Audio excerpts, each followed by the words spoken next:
Pour me présenter en une demi-seconde, je suis maître de conférence ici à l'école et je participe à la chaire qu'on a montée avec LVMH sur l'entrepreneuriat numérique étudiant, ici aussi, toujours à l'école.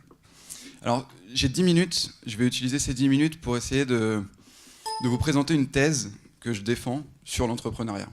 Cette thèse, c'est que désormais, les bonnes pratiques entrepreneuriales sont parfaitement contre-intuitives.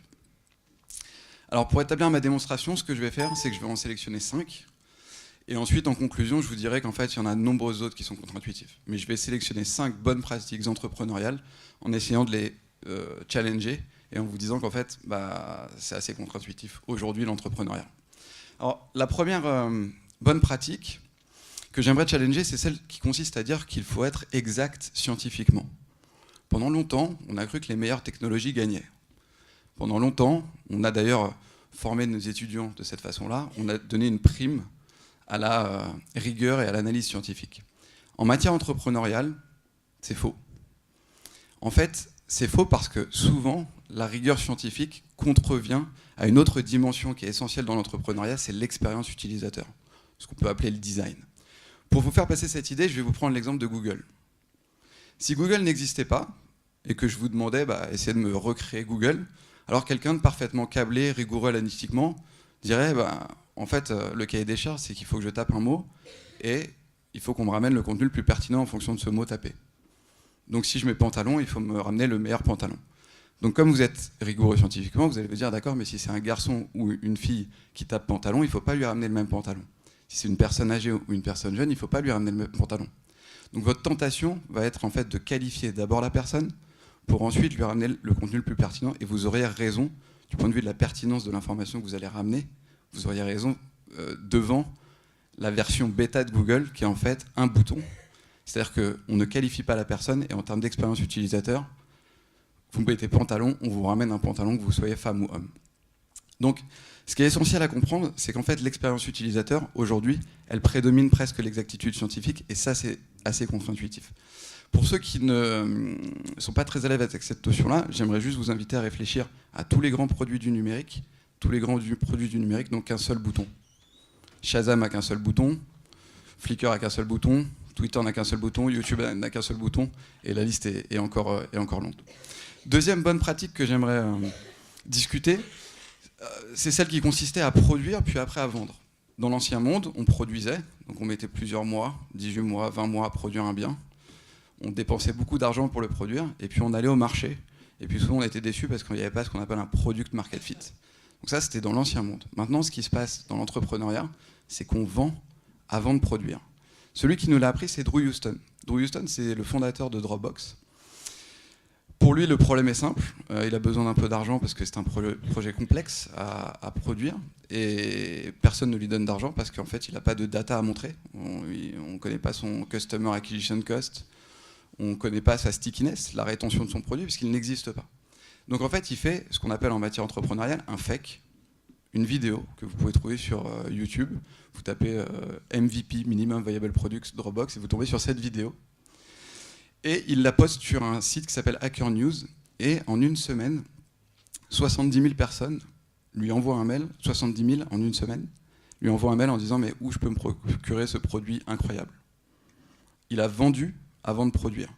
Et quand vous avez vendu, c'est-à-dire quand vous avez la preuve de ce qu'on appelle un product market fit, avant même de produire la première ligne de code, vous êtes sur un business très différent d'une promesse, d'une étude de marché qui vous a conduit à produire un bien et après le mettre 18 mois après sur le marché. Troisième bonne pratique que j'aimerais discuter, c'est celle qui consiste à raisonner ceteris paribus. Alors pour les plus économistes d'entre vous, ils savent ce que ceteris paribus, c'est toute chose égale par ailleurs. Pendant très longtemps, en matière d'innovation, on raisonnait toutes choses égales par ailleurs. C'est-à-dire qu'on raisonnait dans un environnement constant, on prenait une variable et on la changeait pour voir quel était l'effet du changement de cette variable sur le projet qu'on avait. Donc ça s'appelle faire un business plan. Projeter des courbes à 5 ans, puis faire 3 scénarios avec hypothèse optimiste, hypothèse conservatrice, hypothèse pessimiste. Mais ce monde-là, en fait, il est plus possible aujourd'hui.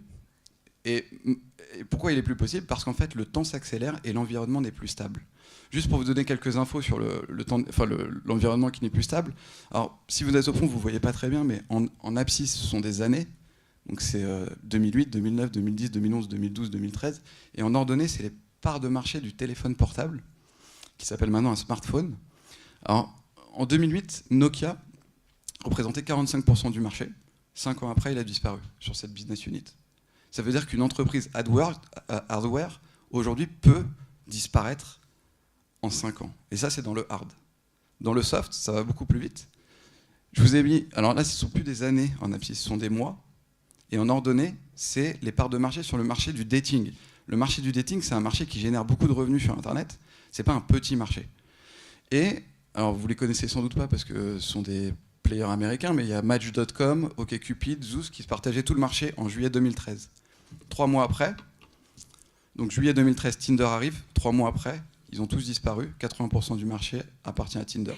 C'est-à-dire que dans le soft, on peut disparaître désormais en 3 mois. Donc quel est l'intérêt de projeter des courbes à 5 ans quand on sait désormais qu'en fait le temps s'accélère? Alors le temps s'accélère pour plein de raisons. C'est ce qu'on appelle des ruptures de tendance. Je vais juste vous en citer une.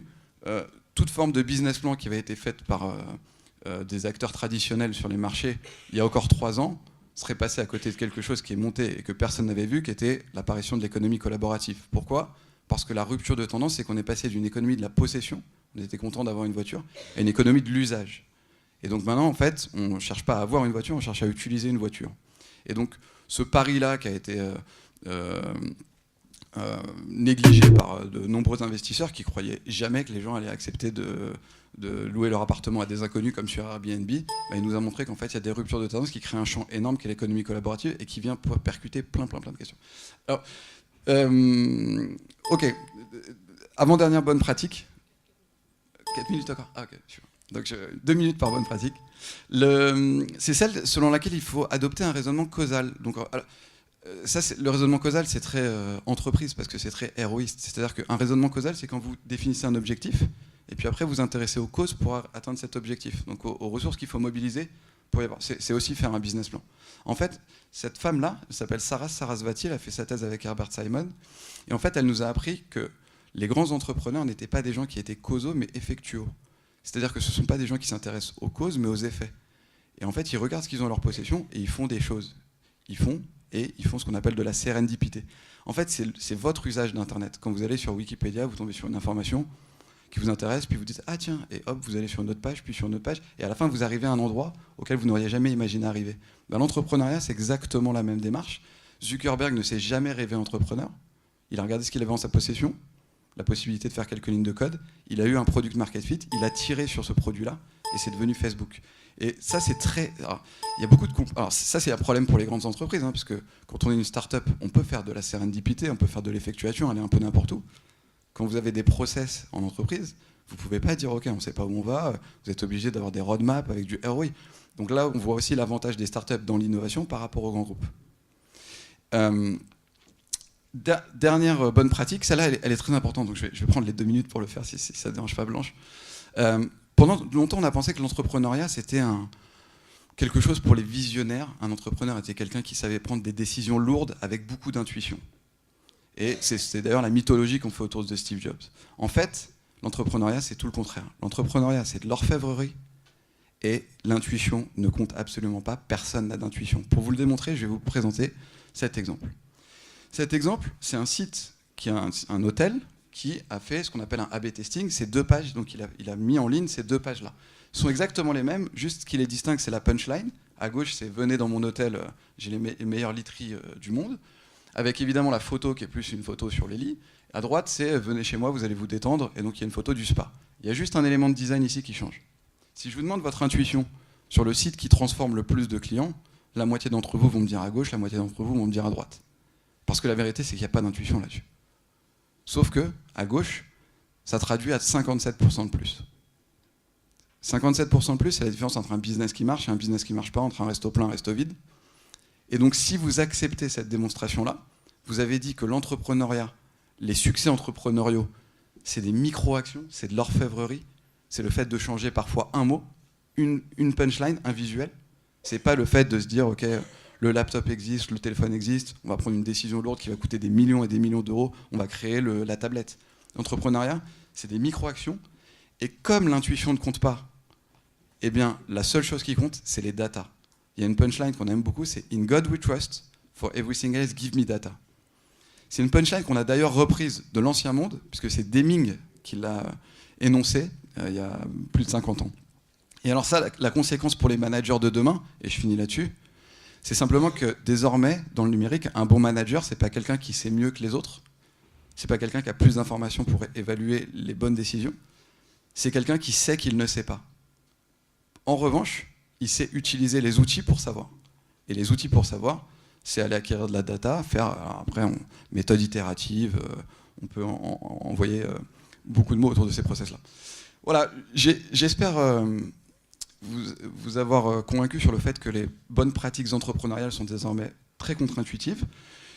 Je vous ai dit qu'il ne s'agissait plus d'être exact, qu'il ne s'agissait pas de produire avant de vendre, qu'il ne s'agissait pas de se projeter de manière toute chose égale par ailleurs dans le futur, que les entrepreneurs étaient des gens qui étaient effectuaux et pas causaux. Mais j'aurais pu aussi vous dire qu'en fait, il ne sert à rien d'être le premier. On croit souvent qu'il y a une prime à l'originalité. Il ne sert à rien d'être le premier. C'est une grande force que de ne pas connaître le secteur d'activité sur lequel on innove. J'aurais pu également vous dire qu'en matière entrepreneuriale, on ne copie pas les champions, on ne s'inspire pas des succès, mais plutôt des échecs. Et j'aurais pu également vous dire qu'on ne cherche pas en matière entrepreneuriale, alors qu'on le croit souvent, à passer à l'échelle. La question de la scalabilité n'est pas un gros sujet du point de vue de l'entrepreneuriat. Et les entrepreneurs ne sont pas des gens qui persistent, les entrepreneurs sont des gens qui s'ajustent par rapport au marché en permanence. C'est ce qu'on appelle le pivot entrepreneurial. Donc j'en finis là-dessus. Merci beaucoup. Alors j'imagine que ça suscite quelques questions.